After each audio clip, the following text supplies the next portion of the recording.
Welcome ladies and gentleman, मेरा नाम doctor Izhar Khan है। I am MD, doctor of medicine in alternative medicine and मैंने homeopathy पढ़ा हुआ है। I am registered government practitioner as well. आज हम जो बात करेंगे वो होम्योपैथी में डिफरेंट सर्जरीज की बात करेंगे कि बहुत से यहाँ पे हमारे पाकिस्तान में प्रैक्टिसेस हैं जिसके जरिए सर्जरीज, प्रैक्टिकल सर्जरी बहुत ज़्यादा होती हैं जो कि वर्ल्ड में प्रैक्टिस जनरली ऐसी नहीं है। फॉर एग्जाम्पल सबसे ज़्यादा जो सर्जरीज होती हैं अननेसेसरी सर्जरीज जो कि सी सेक्शंस या आप सिजेरियंस हैं, उनकी बहुत ज़्यादा अननेसेसरी सर्जरीज होती हैं।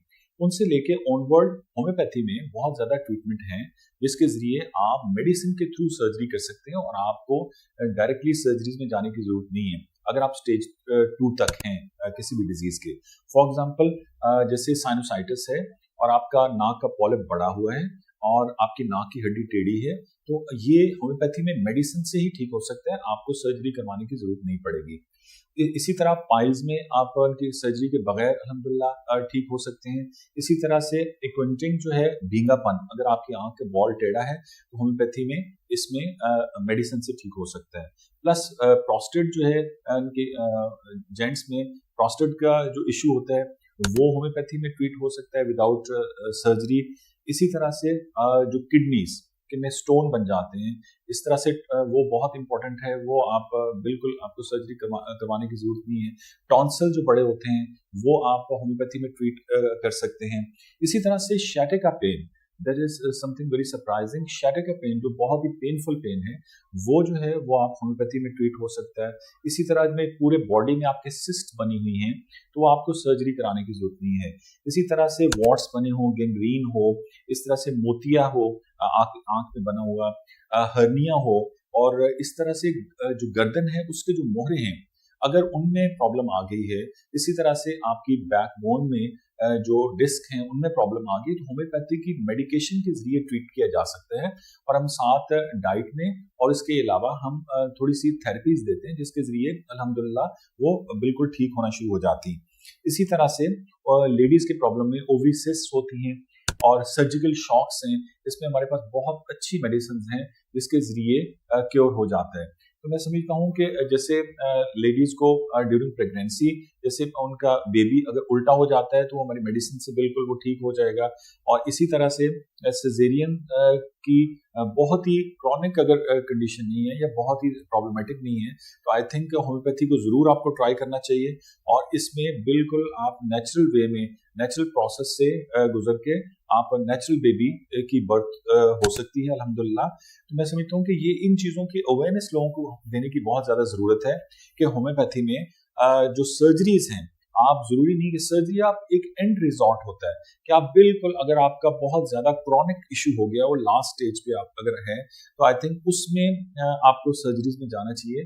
लेकिन उससे पहले होम्योपैथी बहुत अच्छे सोल्यूशन रखती है क्योंकि सर्जरी में एक दफा जब हो जाती है तो उस सर्जरी की कॉम्प्लिकेशंस पे बहुत ज्यादा होती है। जैसे मैंने बहुत से पेशेंट को हम देखते हैं जो कि पॉलिप का ऑपरेशन करा लेते हैं नाक का और उसके बाद फिर अगले साल उन्हें फिर जाना पड़ता है।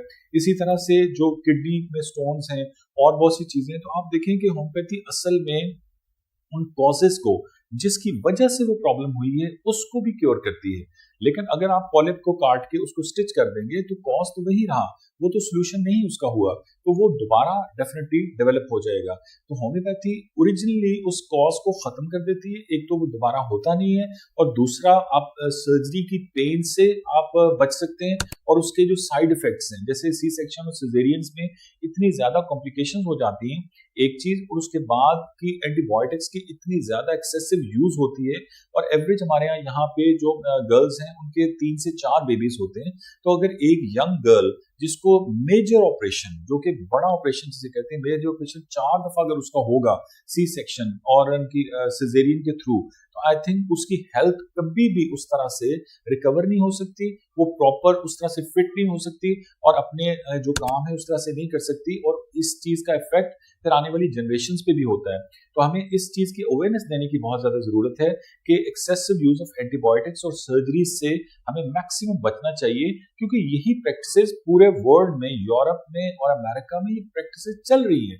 हम समझते हैं कि शायद यहाँ पे जो प्रैक्टिस हो रही है ऐसा ही पूरी दुनिया में हो रहा है। भाई ऐसा नहीं हो रहा। आप रिसर्चेस उठाएं और उसमें देखें कि आप उनकी बिल्कुल कितने परसेंट यहाँ पे फॉर एग्जांपल 90% अगर सी सेक्शन हो रहे हैं तो उनकी यूरोप में और अमेरिका में शायद 5% भी नहीं हो रहे। तो एंटीबायोटिक्स तो वहां पे बिल्कुल काफी अगली स्टेज पे बोर्ड बैठता है तब देते हैं। तो आई थिंक अवेयरनेस देने की जरूरत है पब्लिक को, ताकि लोगों को ज्यादा से ज्यादा अच्छे मेथड से वो अपनी लाइफ को बेहतर कर सके। और ओलाडॉग एक बेहतरीन प्लेटफॉर्म है। आई थिंक अगर आपको मेरे से अपॉइंटमेंट करना है तो कॉन्टेक्ट नंबर स्क्रीन पे आ रहा है, थ्रू ओलाडॉग आप कर सकते हैं, और ओलाडॉग को आप सब्सक्राइब भी करें और बेल आइकॉन को दबाएं। Thank you. पाकिस्तान के टॉप डॉक्टर्स के साथ अपॉइंटमेंट बुक करें, वो भी पेशेंट फीडबैक देखते हुए। लाखों लोगों की तरह पाकिस्तान के सबसे बड़े डॉक्टर नेटवर्क का फायदा उठाएं और आज ही ओलाडॉग ऐप डाउनलोड करें। ओलाडॉग, डॉक्टर का अपॉइंटमेंट आसानी से।